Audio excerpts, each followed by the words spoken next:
to the Not All Better Show, Smithsonian Associates interview series, commemorating 250 years of patriotism, resilience, and aspirations on radio and podcast. Celebrating our own 10-year anniversary with Smithsonian Associates, the Not Old Better Show has celebrated health, wellness, culture, and stories that remind us we're not old, we're better.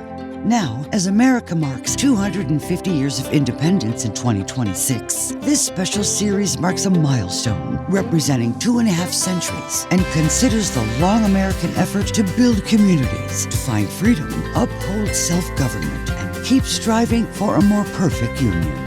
That story continues to evolve, and we invite you to experience it and deepen your understanding of it. Patriotism is more than ceremony. Resilience is more than survival. Aspirations are what keep a nation reaching past the moment in front of it. At 250, America is still young enough to dream and seasoned enough to know that freedom asks something of every generation. Through our new Smithsonian Associates interview series, we invite you to hear that story with fresh perspective, honest reflection, and renewed purpose. Now, here's your host, the award-winning Paul Vogelzang. Thank you.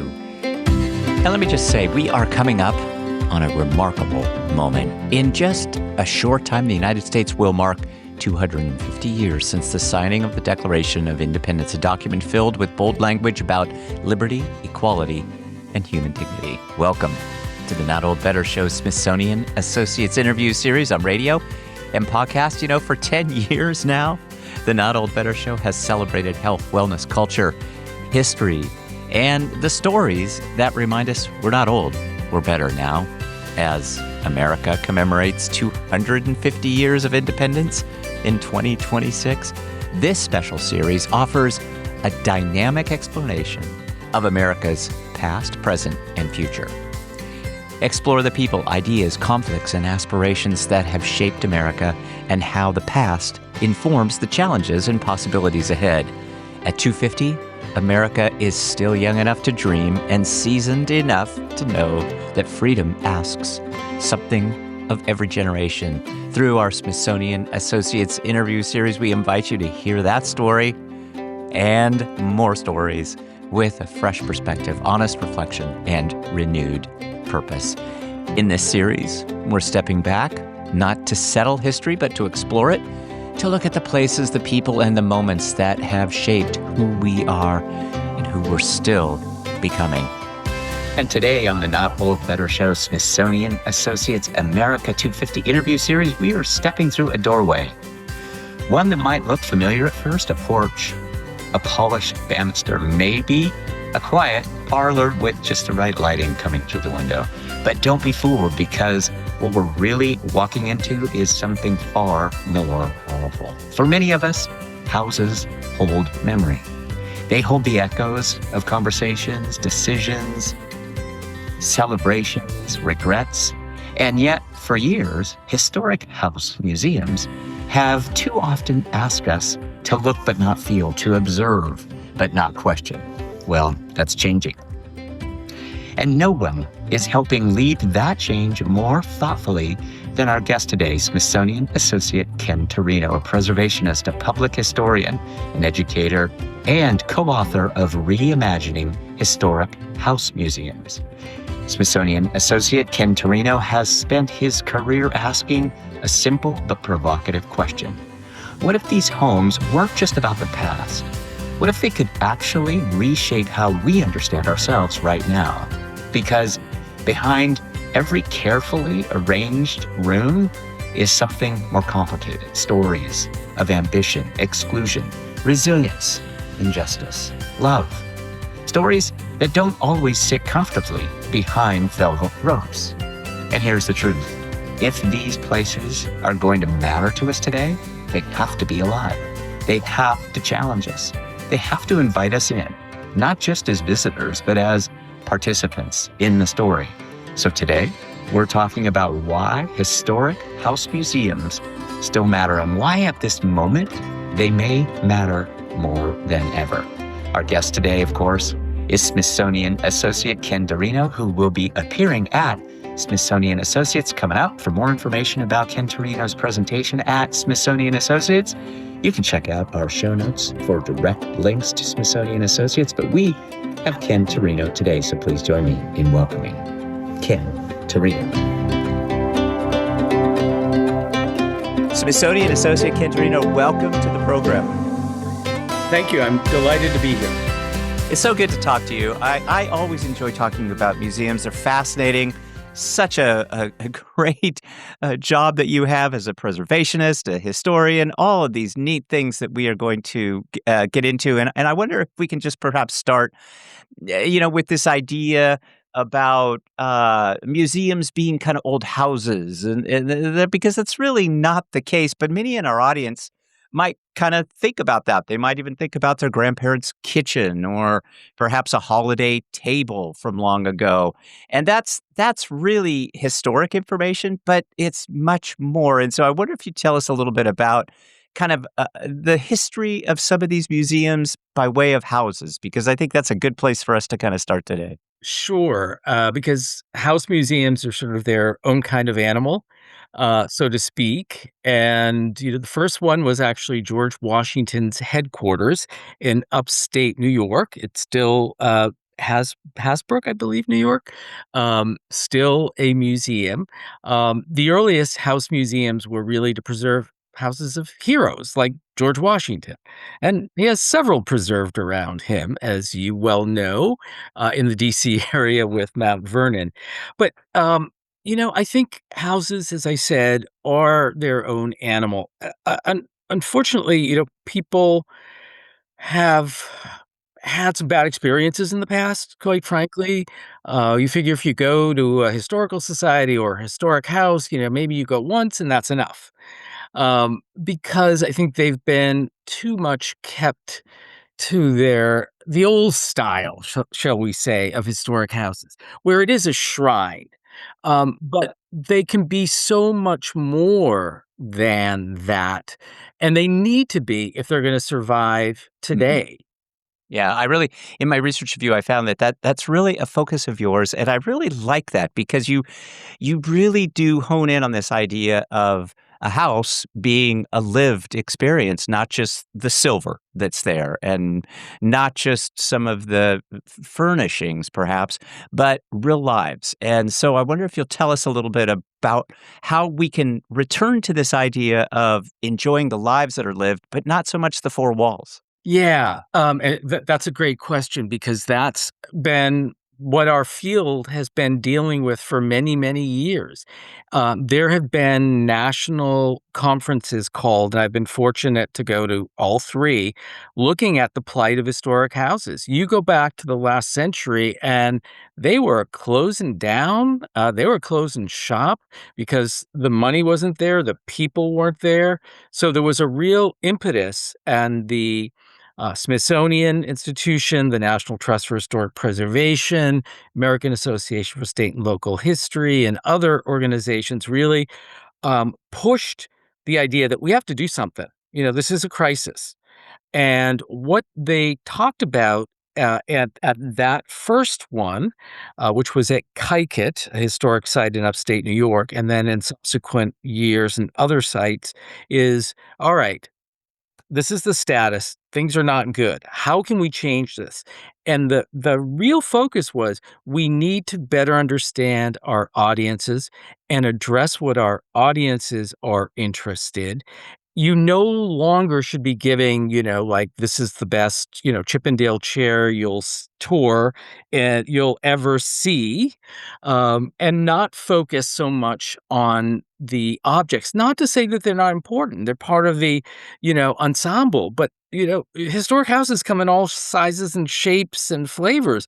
I mean, some come with all the artifacts intact, and they're almost time capsules. Others are total recreation, and they can still be effective, like Benjamin Franklin's house in London, the only surviving house that Benjamin Franklin ever lived in, and not for 5 minutes, but for 14 years, is in London. And it's a rare survival, but they interpret the house with a few prop pieces of furniture, like painted white. just to evoke the period. I will tell you, at the end of that tour, and there was projections on the wall to look at this house in a different way and talk about, I was in tears. It was so meaningful to me, and to be in that very special place that he was in. Our museums have the power to do that, our historic houses, and that was one without any furniture, and nothing original. And, to me, that's amazing. They can be really emotional and powerful if it's done in the right way. But I do wanna say, I love stuff, and if people if you could see my house, you could see I love stuff. But what I think we can do today at our museums is, provide a menu of things for visitors. One is, come for that dialogue and experience of the house and what it meant to the people that lived there, who were the people that worked on it, worked in the house, who worked in the house. But also, if you've got a great silver or painting collection, you can do a specialty tour. You can have a tour just for those 5 people or 10 that want to come on that. And more museums are realizing, that not one size fits all, and you can do a whole range of specialty programs to appeal to different Mhm. audiences. I love that, I absolutely love that. We're surrounded today by change. Certainly, all of the neighborhoods around where I live are undergoing something called regentrification, I think. So I'm not even quite sure what all of that means. And I think that there's a certain level of upheaval that creates in kind of my age group, those of us over 50. And so I wonder if some of these house museums, if they allow us to maybe have some peace in our lives with all of this change, because I think, much of the change can be so uncomfortable. Yet, just as you were talking about, I was struck with this idea of the emotional quality of just kind of being present and what that might do to us. Yeah, again, there are so many kinds of historic houses, and you as a visitor can kind of pick the experience that you want. Um, but to get to the heart of that question, yes, there are, and I don't think there's anything wrong with certain houses being incredibly beautiful and giving you an aesthetic experience. And, whole ensembles, if you go, into well, I personally John Soane Museum, which is his house in London, and it's just an incredible, aesthetic experience. The Gamble House, which is a green and green arts and crafts house, Pasadena, California. They talk about issues, but you can also go there and just have this experience of beauty and peace. And many historic houses, because of their setting, can offer you that really, getting away, beautiful aesthetic experience. I keep saying aesthetic. But there's nothing wrong with that. There are the houses, though, that deal with, some very important and topical issues, at the other end. So, I could give you many examples of those, that are dealing with issues that are relevant today. I think one of the big things about our historic houses is that they do need to be relevant on some level. Otherwise, why? Why would you care about this? So there's the aesthetic, and that's great. But a lot of people, and there have been studies on historic sites about what do people want from their experiences, and one of them has to do with they want to learn, and that's what the Smithsonian Associates is about, and the people who are members and attend, they want to learn. These are people who want to learn, and you can do that at historic sites. Some engage you in conversations. The Harriet Beecher Stowe Center in Hartford has a facilitated conversational tour where you actually sit down on period furniture and certain rooms, and you're given documents from Stowe's time that have to do with the enslaved and slavery. And you might come with a group of friends, but you may be on a group like I was with people you don't know, and you're having really important discussions about what she was considering when she was writing Uncle Tom's Cabin. And it's a fascinating kind of experience. And, you get people with different opinions, and the staff have to be the facilitator who's guiding you along, has to be prepared to deal with that because not everyone has the same kinds of opinions. But the discussion that my group had was really amazing. We looked at these reproduction original documents that had to do with runaway slaves, ads posted, descriptions of treatment, and bills of sale, and it was really powerful. So, a lot of our sites can give you that kind of experience too, an intellectual, and help you deal with issues that are current.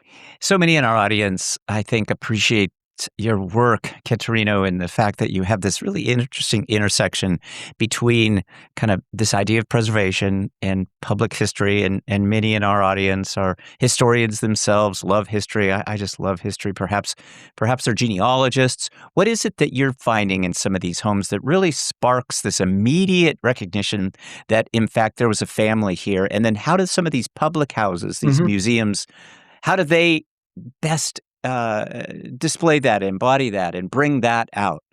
Yeah, that's a really another great question. I think that, again, people come to historic sites for different reasons, and I think the best historic sites, are one that engages you more in conversation than lecturing to you, and I think people appreciate that it's more of a a conversation or dialogue than a dialogue. But the other thing is I think that what historic sites, houses, and I'm saying houses, but I also mean sites because it doesn't have to be it could be a church, it could be a synagogue, it could be some other kind of public building. But I think some of the best ones are ones that engage more than one sense rather than you just going and looking or two, hearing and talking. But some engage you with soundscapes. I think it's really evocative when I've been into certain houses and there's actually music, as if someone was just living in the house. There's some houses that look like people just walked out of the room. There's some that engage you with smell. And it can be so evocative.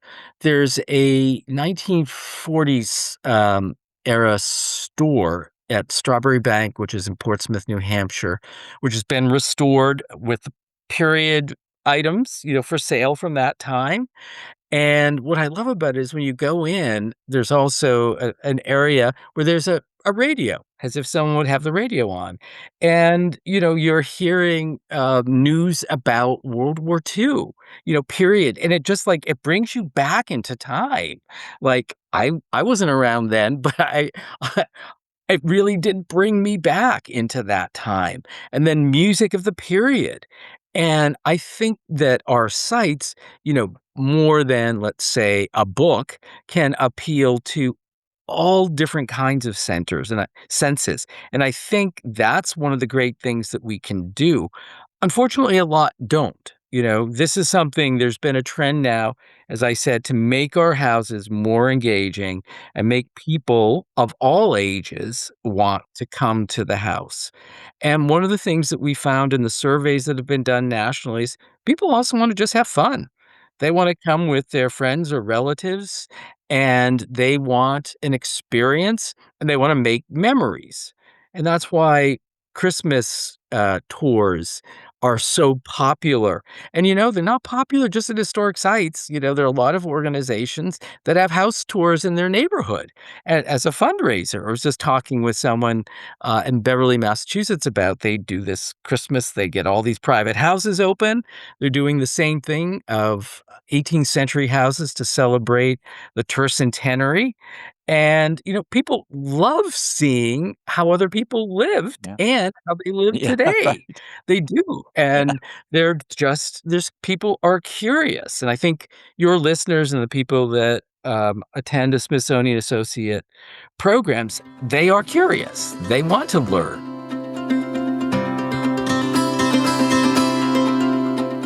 Stay with us for a moment longer, because what Smithsonian Associate Ken Turino is opening up here isn't just about historic houses. It's about something much closer to home. Think about it. Every one of us has walked through a room, a kitchen, a hallway, a front porch, and felt something we couldn't quite explain. A memory, a shift, a question. Now imagine stepping into a place where those feelings aren't just personal, they're part of a much larger story, one that may challenge what we thought we knew. Because just ahead, Smithsonian Associate Ken Turino takes us deeper into those stories, the ones perhaps that were left out, the voices that are finally being heard, and the bold new ways these historic homes are speaking directly to us today. And I'll tell you, this next part might just change the way you see history, and maybe even your own story. Don't go anywhere. We will be right back with Smithsonian Associate Ken Turino. Our guest today is Smithsonian Associate Ken Turino. Ken is an author, preservationist, and a public historian.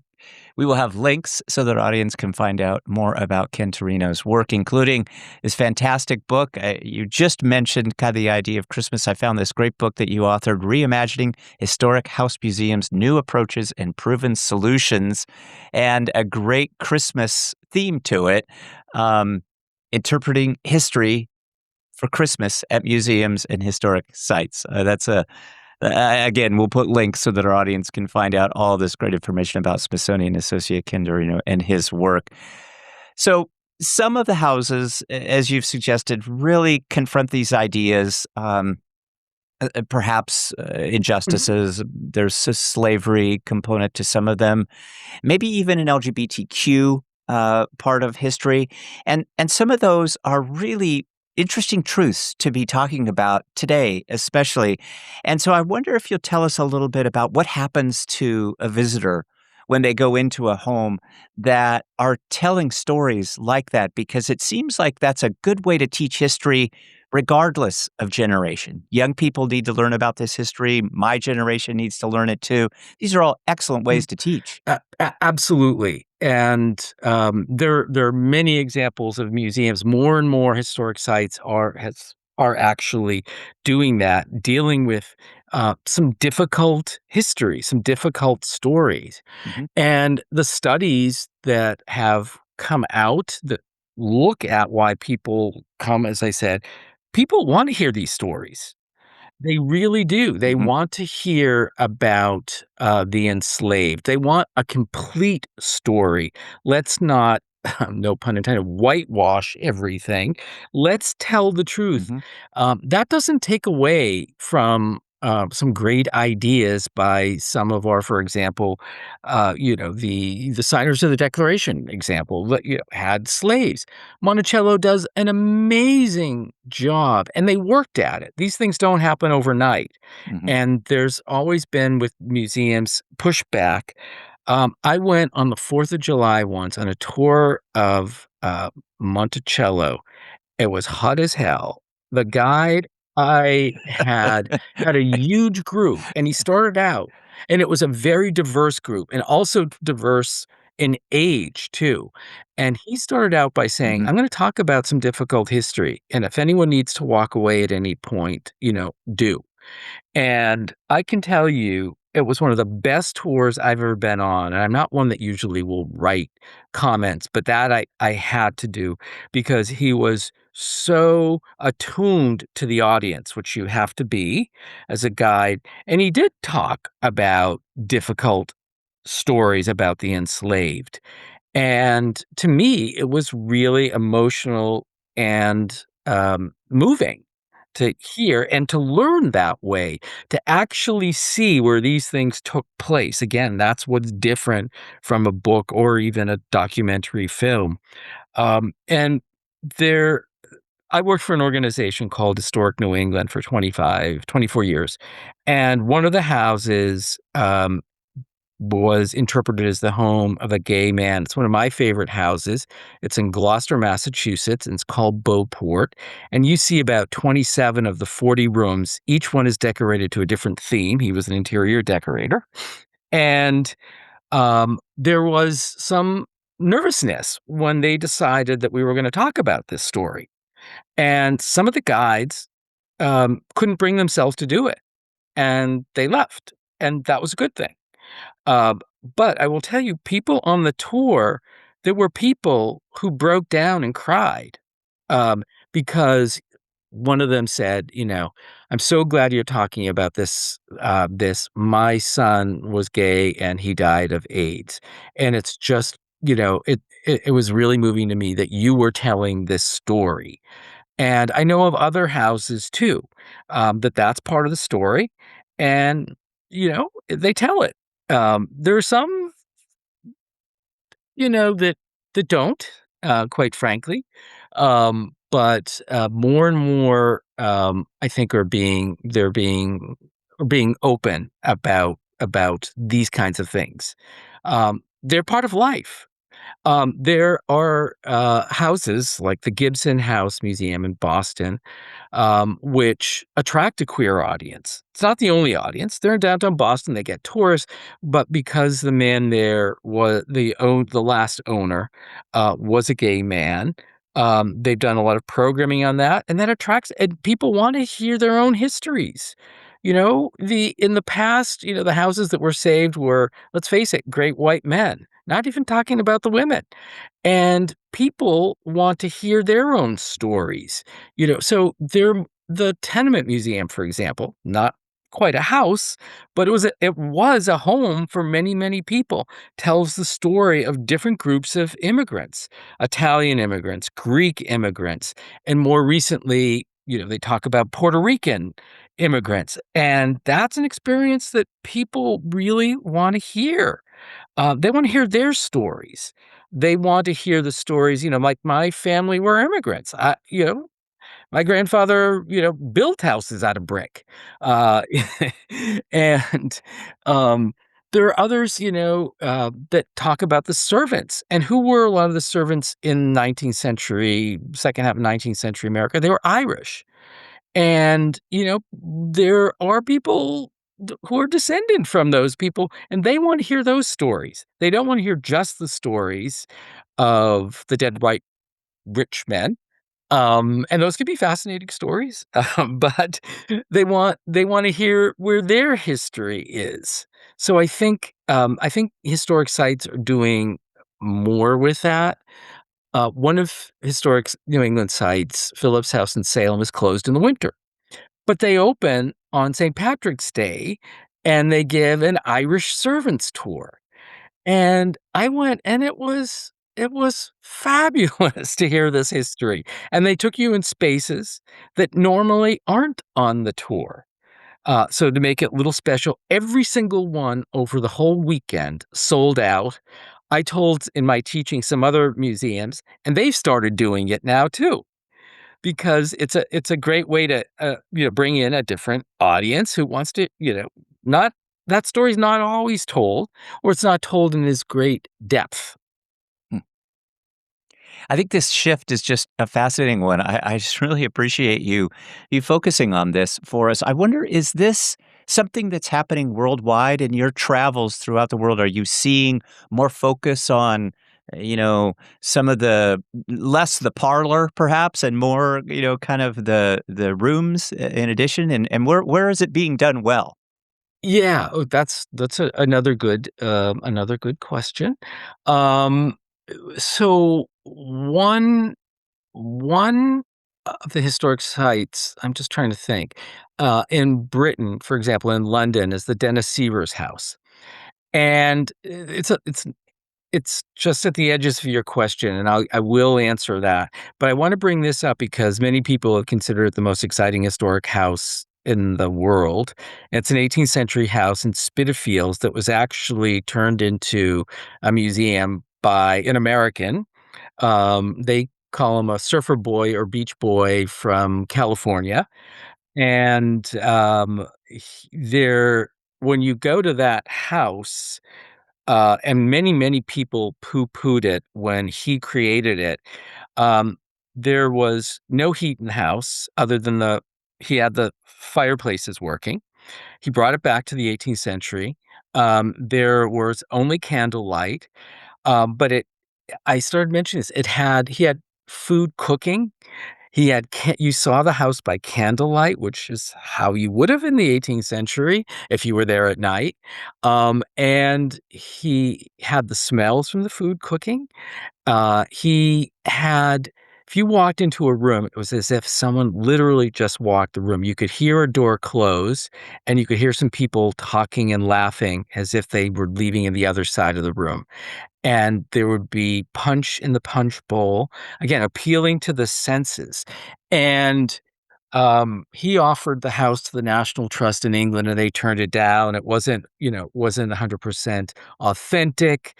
But now all the museums are copying that. It's its own museum, and museums are doing that. The bed was unmade. How many historic houses you go into, everything is pristine. And the Dennis Seaver's house, the bed was unmade. Hmm. And that happens in some people's houses today. Sure. Um, Right. and I know it well. Yes, and it's very, now museums are copying, make these houses seem alive. So houses I've gone into have laundry hanging up, because there would have been laundry hanging up in the washrooms. There would have been. Not everything was pristine. There might be toys on the floor if there were kids in the house. That happened, throughout time. That's nothing new. So I sort of got away from your question, but I wanted to get this out there because you're asking like who's doing things really well. And I think, that's what the Dennis Seaver's house has done. And I would urge any of your listeners when they're in London to book it and experience this. And there's some controversial areas to it. You go through the house in silence, but I gave you enough of a taste. And I'm thinking that, um, the National Trust in Britain has done some great things in their houses where they've, focused the tour not just on the wealthy, but also on the servants and everyone lived there, and even the children. So when you go into the children's room, they will have some displays that actually are at the height level of children, so that they can engage, they can read, it's not above them. They also have a piano out where anyone going through the house who wants to sit down and play the piano can play the piano because there would have been music in the house. And, they're that's it's really kind of exciting. They have real food. This is what they learned from the Dennis Seaver's house in the kitchens. Now you have to be careful, yes, with animals and so on. But it adds another layer. That's the National Trust of Britain has done that in any number of houses. The one I saw was Landrock House, which is in Cornwall. But they do that in many of the houses to give you, again, different kinds of experiences. Did I answer your question? Oh, yeah. No, it's wonderful. Thank you for all of that. I have a question for you about what it is that we're learning about some of these houses and how that might apply to how we even live today. It's important, of course, to preserve the past. Historians really revel in that, and your work is so important. But what is it that you've learned that has applied to some of the way that we're living today? Well, I think some of those issues that are being Mhm. discussed, and Mhm. I think a historic house is a great place to do it. The downside is a lot of them don't have the room, but think of historical societies where they do have some room, where you're having these discussions, as I mentioned earlier, that are relevant to today. And there are a lot. If you go to Mount Pelier, for example, in Virginia, which was President Madison's house, they have a display. They've recreated the enslaved quarters, and in one of them, they have a display about slavery today. Slavery does exist. If you've been at an airport and you've heard over the loudspeaker if about trafficking in terms of people, that's slavery.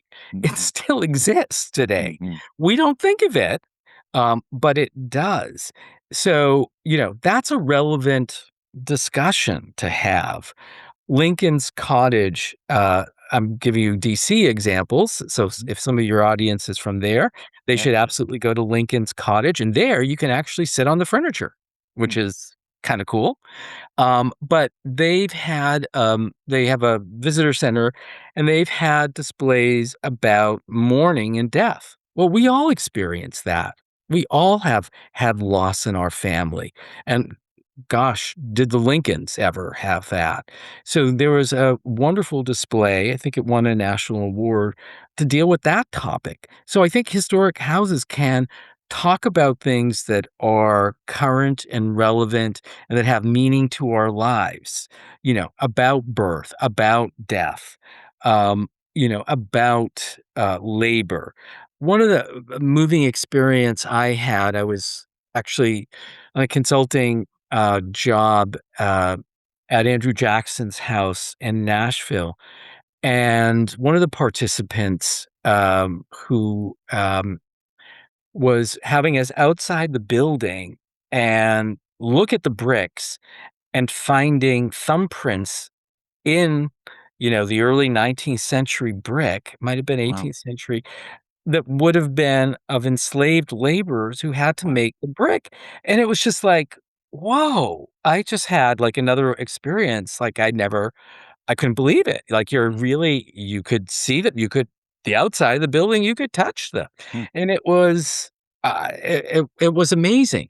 So again, I've said this several times. I think our sites need to be relevant and can be, and touching on all these things that have to do with um, life moments and labor and any political topics. All. Well, Ken Turino, we are celebrating 250 years here in America, and we're doing that with Smithsonian Associates. So many in our audiences, just as you've suggested, are still very curious. We're all still learning, so many different generations. And I wonder if you touch on perhaps what is it that Smithsonian Associates is doing that is so important right now with regard to all of these areas of history and learning. Sure, and I have been a member. So what's really great about the Smithsonian Associates and the Smithsonian, because they have that is to work with, Yeah. is that they can tell so many stories. And what's great about it is you can do things online like lectures. Mhm. So people don't have to be in the area, but they also do education workshops, classes, hands-on things in the Washington area. I think that's a great way to learn hands-on, and a lot of historic sites do offer that too. And I didn't even touch on that. Farms, for example. Tomorrow I'm going to Gore Place in Waltham, and they're doing sheep shearing. They have a big Ha, sheep shearing festival. fascinating. And they'll have music and all sorts of things. But I think the Smithsonian Associates, really because they have access through the Smithsonian to such, think of all the different museums that they have and what those museums, whether it's Native American history or art, or African history and art, and then all of Americans' history, and then craft.